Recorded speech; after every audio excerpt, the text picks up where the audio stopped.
साथियों नमस्कार, राम राम, राधे राधे, जय श्री कृष्णा। कैसे हो आप सभी? आशा अपेक्षा आप सभी साथी सकुशल होंगे और अपनी जो तैयारी है साथियों इसको धुआंधार तरीके से आप सभी ने सुचारू रूप से रख रखी होगी साथियों, क्योंकि अब अपने सीईटी के अंदर पता चल रहा है कि इसके अंदर माइनस मार्किंग भी होने वाली है। तो साथियों माइनस मार्किंग होने वाली है तो हम इसको क्या हल्के में नहीं ले सकते हम, ठीक है। पहले तो ऐसे लग रहा था कि अब हमारी मौज है, पर साथियों मौज नहीं साथियों, क्योंकि उसके अंदर आपके 40% कर दिया है।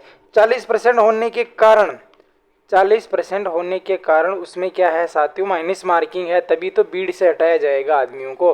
बाकी 40% तो सबके ही सही हो जाएगा, ठीक है। तो उसी कड़ी में साथियों हम जीके जी को आपके क्लास है साथियों ये रखने वाले हैं साथियों, और हिंदी की भी चली रही है साथियों आपके, और जीके की आपके राजस्थान ज्योग्राफी है, राजस्थान कला संस्कृति है, राजस्थान की हिस्ट्री है, तीनों चीज़ें साथियों आपके सामने। और जब एग्जाम टाइम आएगा तब मैं आपके सामने आपकी पॉलिटिकल की क्लास भी ले लूँगा। तो हिंदी हो गया, जीके हो गया साथियों, ये अपनी क्लासेस चल रही साथियों। तो करते हैं सेशन की शुरुआत साथियों। और जितने भी साथी इस चैनल पर नए हैं वो चैनल को एक बार सब्सक्राइब जरूर कर लेना साथियों।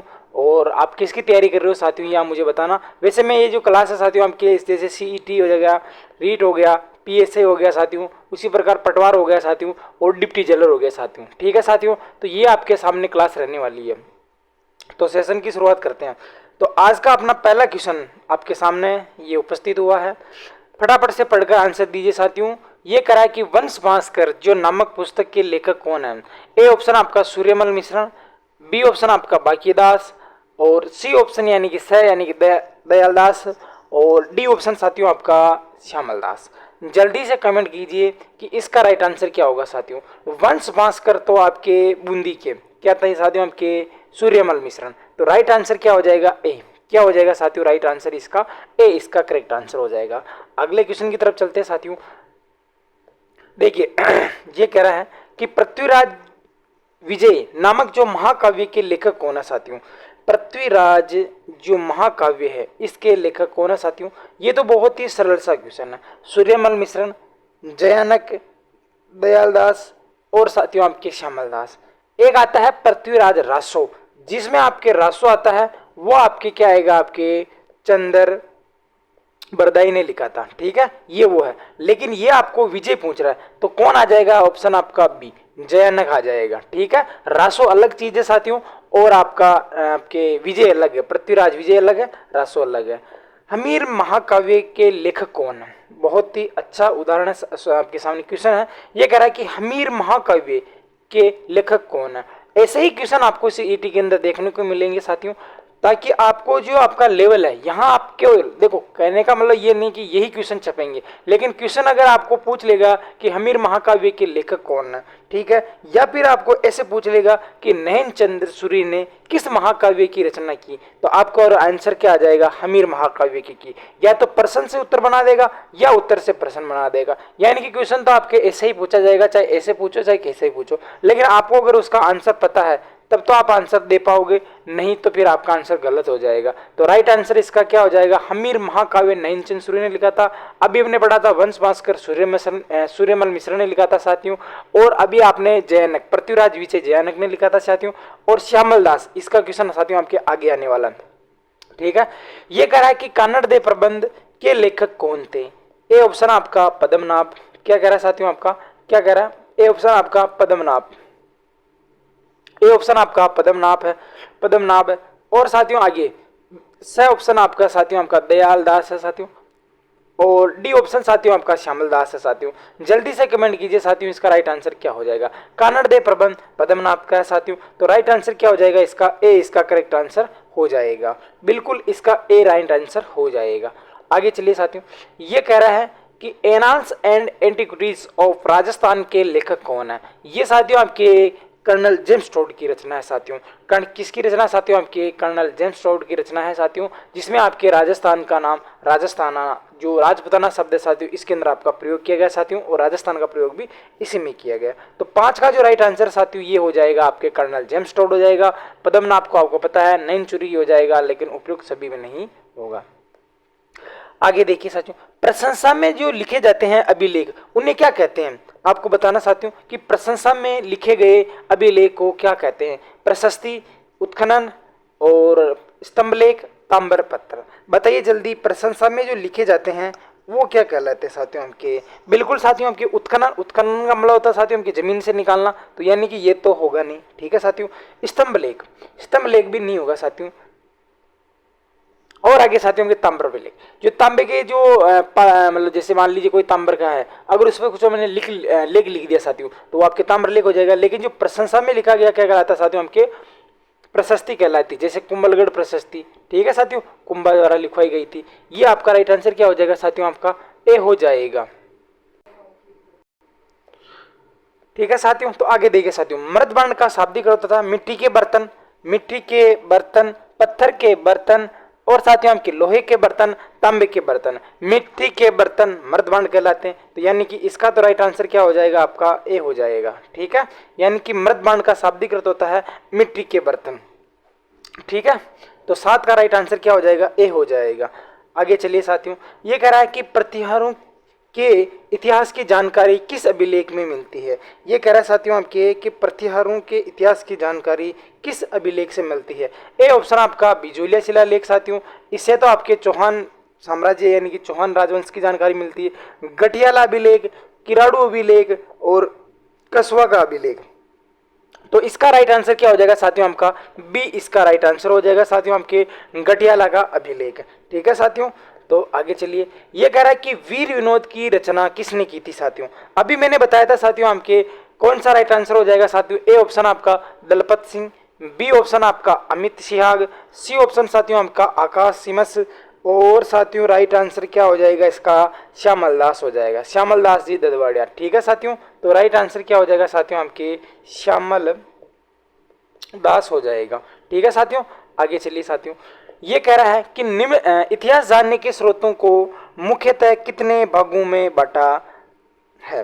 पुरातात्विक स्रोत, साहित्य स्रोत, अवैध यानी कि दोनों सही, और साथियों आपका डी ऑप्शन है यानी कि कोई नहीं। तो राइट आंसर क्या हो जाएगा साथियों? आपके पुरातात्विक स्रोत हो जाएगा, साहित्य स्रोत हो जाएगा।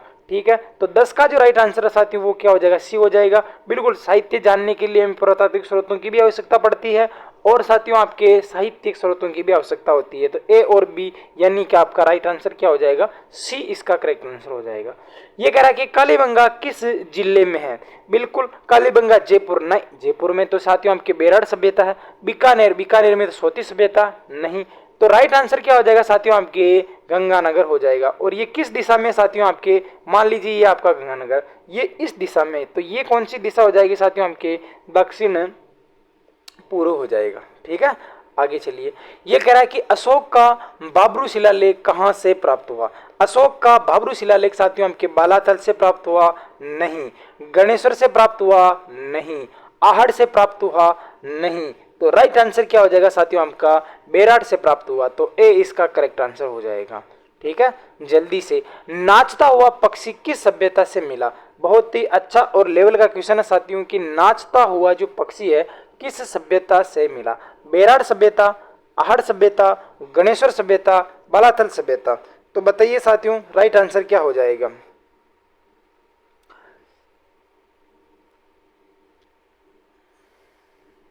बिल्कुल, ए इसका राइट आंसर हो जाएगा। बिल्कुल, बेराड़ सभ्यता से ही आपको नाचता हुआ मोर मिला साथियों। क्योंकि एक बात बताइए साथियों कि मौर्यों का जो राज चिन्ह था साथियों आपके, वो क्या था? मोर था। इसलिए साथियों यहाँ का संबंध इससे बताया जाता। क्योंकि अभी हमने इससे पहले जस्ट पता साथियों कि अशोक का बाबरू, अब अशोक मौर्य था ना, तो इसलिए आपका साथियों अगर तुक्का भी मारोगे तो ये तो बैठेंगे नहीं, 3 वाले तो ए बैठ जाएगा। क्योंकि साथियों हमके मौर्य राजवंश की जानकारी भी यहीं से मिलती है। किस सभ्यता से 8 पंचमार्क एवं 28 भारतीय यूनानी शासकों की मुद्राएं मिली है? तो बताइए साथियों 8 किस सभ्यता से? 8 तो पंचमार्क और साथियों 28 भारतीय यूनानी सिक्कों की मुहरें मिली है। तो इसका राइट आंसर क्या हो जाएगा साथियों? आपका ए बेराट हो जाएगा साथियों, आहड़ इसका नहीं होगा। ठीक है, तो राइट आंसर क्या? ए हो जाएगा। आगे चलिए, यह कह रहा है कि बीजक की पहाड़ी व भीम डूंगरी किस सभ्यता से संबंधित है? ए ऑप्शन आपका बेराट सभ्यता, बी ऑप्शन आपका आहड़ सभ्यता, सी ऑप्शन साथियों आपका गणेश्वर, और डी ऑप्शन आपका बालातल। बीजक की डूंगरी, भीम डूंगरी, ये तो साथियों आपके बेराट सभ्यता से हो जाएगा। तो राइट आंसर क्या हो जाएगा? इसका ए हो जाएगा। ठीक है, आगे चलो, ये कह रहा है कि किस सभ्यता से हाथ से बुने हुए वस्त्र प्राप्त हुए? किस सभ्यता से हाथ से बुने हुए वस्त्र प्राप्त हुए हैं। तो बताइए साथियों आपके, बिल्कुल बेराड सभ्यता से भी प्राप्त होते हैं, बालातल सभ्यता से भी प्राप्त होते हैं, लेकिन गणेश्वर सभ्यता से साथियों अधिकतर याद रख लेना पत्थर से निर्मित बांध, पत्थर से निर्मित घर और साथियों आपके ताम्र उपकरण ये वहां से मिले। तो राइट आंसर क्या हो जाएगा आपका सी, यानी कि ए और बी दोनों सत्य है। ठीक है, आगे चलिए। ये कह रहा है कि ताम्र संचय संस्कृति किसे कहा जाता है। अच्छा क्वेश्चन है। ए ऑप्शन आपका कालीबंगा, बी ऑप्शन आपका रेड, सी ऑप्शन आपका गणेश्वर, डी ऑप्शन आपका बालातल सभ्यता। इसका मतलब इसका राइट आंसर कौन बताएगा जल्दी से। ताम्र संचय संस्कृति कहा जाता है, बिल्कुल ताम्र। कालीबंगा में तांबा मिला ही नहीं था साथियों, मिला तो भी वहां से, इसका मतलब प्रमाण ये है कि यहाँ से उत्खनन नहीं होता था। रेड सभ्यता टोंक नहीं होगा साथियों, तो आपका राइट आंसर क्या हो जाएगा साथियों, आपके ताम्र सभ्यताओं की जननी। ठीक है साथियों, तो राइट आंसर क्या हो जाएगा आपका सी हो जाएगा। आगे चलिए साथियों, सर्वप्रथम किस धातु का प्रयोग हुआ। आपके लोहा, सोना, चांदी, तांबा। बताइए साथियों कि सर्वप्रथम जो किस धातु का प्रयोग हुआ। लोहा, सोना, चांदी, तांबा। बताइए साथियों आपके सर्वप्रथम प्रयोग किया जाने वाला तो साथियों आपके तांबा था। बिल्कुल साथियों आपके तांबा था। ठीक है साथियों, और आपके तांबा था, पित्तल और जिंक। ठीक है, पिताजी ऐसे याद करते हैं ना। अग्निकुंड वेदिकाएं से प्राप्त साक्ष्य प्राप्त हुए। अग्निकुंड जो वेदिकाएं साथियों यहाँ से किसके साक्ष्य प्राप्त हुए हैं, जल्दी से बता दी साथियों आपके कालीबंगा, रेड, गणेश्वर, बालातल। कौन सा राइट आंसर हो जाएगा इसका। ठीक है साथियों, तो अग्निकुंड वेदिकाएं आपके कहाँ से प्राप्त होती है, कालीबंगा से प्राप्त होती है। तो इसका राइट आंसर क्या हो जाएगा आपका ए हो जाएगा। ये कह रहा है कि 10वीं या 12वीं शताब्दी में किस सभ्यता को अघाटपुर के नाम से जाना पड़ता था साथियों आपके। कालीबंगा, रेड, जोधपुरा और साथियों आपके आहड़। आ से आगाटपुर और आ से आहड़ हो जाएगा। क्या हो जाएगा साथियों आपसे, आहड़ हो जाएगा। ठीक है, तो करेक्ट आंसर क्या हो जाएगा इसका, डी इसका करेक्ट आंसर हो जाएगा। ठीक है, ये कह रहा है कि सेना को वेतन देना तथा, क्या कह रहा है साथियों आपकी, बहुत ही अच्छा क्वेश्चन है साथियों। सेना को वेतन देना तथा सेना संबंधी अन्य कार्यों की जिम्मेदारी होती थी। सेना की अन्य कार्यों की जिम्मेदारी होती थी, ये किसकी होती थी साथियों। तो ये जो जिम्मेदारी होती साथियों आपके खजांची, राजा, बख्शी, प्रधान। ये जो जानकारी होती साथियों आपकी जिम्मेदारी होती, ये किसकी होती साथियों आपके, बख्शी की होती। किसकी होती, बख्शी की होती। सेना को वेतन देना तथा सेना संबंधी अन्य कार्यों की जिम्मेदारी आपके बख्शी की होती थी। ठीक है साथियों, राजस्थान की प्रथम निर्वाचित मुख्यमंत्री थे। अब देखिए साथियों के पॉलिटिकल से भी आ गया क्वेश्चन। ठीक है, तो राजस्थान के प्रथम निर्वाचित जो मुख्यमंत्री थे साथियों वो बताइए। मोहनलाल जी सुखाड़िया, टीकाराम पालीवाल, जय नारायण व्यास और हरिदेव जोशी। तो आपका जो राइट आंसर हो जाएगा साथियों, आपको निर्वाचित पूछ रहा है। ठीक है, मनोनीत नहीं पूछ रहा है, तो कौन हो जाएगा साथियों आपके बी, यानी कि टीकाराम पालीवाल जी हो जाएंगे। ठीक है साथियों, आगे बताओ। भारत का प्रथम वायसराय कौन था। ये क्वेश्चन है साथियों आपके इंपॉर्टेंट क्वेश्चन हो जाएगा, और ये आपके बार बार पेपर में पूछे जाने वाला भी क्वेश्चन है कि भारत का प्रथम वायसराय कौन था। ठीक है साथियों, ए ऑप्शन आपका विलियम बेंटिंग, बी ऑप्शन आपका माउंट बेटन, सी ऑप्शन आपका लॉर्ड कैनिंग, डी ऑप्शन साथियों आपके टीकाराम पालीवाल। तो इसका जो राइट आंसर भारत का प्रथम वायसराय पूछ रहा है, ध्यान रख लेना, विलियम बेंटिंग मत कर देना, माउंट बेटन मत कर देना। क्या हो जाएगा साथियों हमका, लॉर्ड कैनिंग हो जाएगा। क्या होगा साथियों हमका, लॉर्ड कैनिंग हो जाएगा। आगे चलिए, ये कह रहा है कि राज्य की सबसे छोटी इकाई को क्या कहा जाता था। राज्य, ग्राम, जागीर और रियासत। राज्य की सबसे छोटी इकाई को क्या कहा जाता था। अब राज्य की सबसे छोटी इकाई तो ग्राम होगी, ग्राम से मिलकर साथियों आपकी जागीर बनेगी, जागीर से मिलकर रियासत बनेगी, रियासत से मिलकर साथियों आपका पूरा का पूरा राज्य बन जाएगा। ठीक है, इस तरह आपके सीक्वेंस में पूछ ले तो बता देना आराम से। बी ऑप्शन इसका राइट आंसर हो जाएगा। ये कह रहा है कि राजस्थान का प्रथम विधानसभा के चुनाव का जो समय था वो बताइए साथियों, यानी कब था। राजस्थान की प्रथम विधानसभा के चुनाव कब हुए ये बताइए साथियों। 1952, 1956, 1954, 1949 है ना। तो बताइए साथियों राजस्थान की प्रथम विधानसभा का समय। बिल्कुल साथियों आपके 1952। क्या हो जाएगा साथियों आपके 1952 हो जाएगा। ठीक है, तो ए इसका करेक्ट आंसर हो जाएगा। ठीक है, ये कह रहा है साथियों कि राज्य की संपूर्ण शक्ति का सर्वोच्च केंद्र था। मतलब कि राज्य की जो संपूर्ण शक्ति का जो सर्वोच्च केंद्र था साथियों वो कौन था साथियों आपके? राज्य, ग्राम, राजा या रियासत? बता दीजिए जल्दी से साथियों इसका राइट आंसर क्या होगा। आपके संपूर्ण जो शक्तियां होती थी वो तो राजा में निहित होती थी, यानी कि सी ऑप्शन इसका करेक्ट आंसर हो जाएगा। आगे चलो, ये कह रहा है कि निम्नलिखित में से किस एक का कार्य आमदनी और खर्च में संतुलन बनाए रखना तथा बचत को सुरक्षित कर राजकोष में वृद्धि करना था? खजांची, राजा, बख्शी और प्रधान। अब साथियों यहाँ पर आपके बात किसकी जा रही? खर्च की जा रही है, राजकोष की जा रही है। तब तो राइट आंसर आप आराम से निकाल ही सकते हो, इसका कौन हो जाएगा? खजांची। यानी कि जो राजकोष का कार्य करता था साथियों इसे कहते हैं हम खजांची। ठीक है, तो इसका जो करेक्ट आंसर है साथियों वो हो जाएगा आपका ए। आगे चलिए, ये कह रहा है कि 1935 में भारत सरकार अधिनियम को लागू किया गया था। जो 1919 का अधिनियम और 19 का 35 का साथियों हमके दो अधिनियम पढ़ते हैं साथियों अपन। एक तो आता साथियों 1935 का, इसके बारे में कह रहा है कि भारत सरकार द्वारा अधिनियम को लागू किया गया था। यानी कि इसकी जो आपको डेट है वो बतानी साथियों, 1 अप्रैल 1935, 1 अप्रैल 1937, 1 अप्रैल 1939 और 1 अप्रैल 1934। इसका राइट आंसर हो जाएगा साथियों आपकी 1/4/1937। तो क्या हो जाएगा साथियों आपका? बी ऑप्शन हो जाएगा साथियों आपकी कि 1, 4 और 37 या 1937। ठीक है, तो बी ऑप्शन इसका करेक्ट आंसर हो जाएगा।